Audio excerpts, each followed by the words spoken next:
Welcome to Short View Trading. This is your 1 minute market hit for Wednesday the 30th of October. What matters today for traders?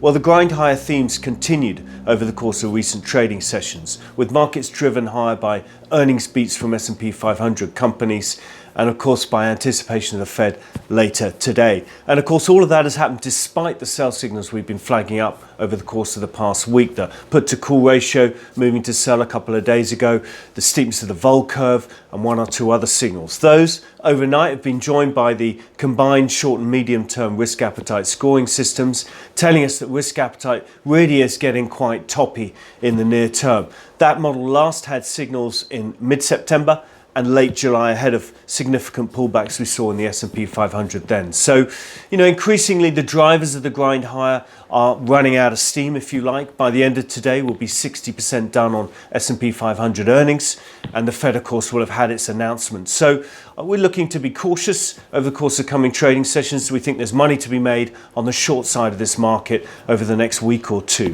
What are we watching today? Of course, it's the Fed. It's Fed Day. It's key. The 25 basis point cut is pretty much a given in market terms.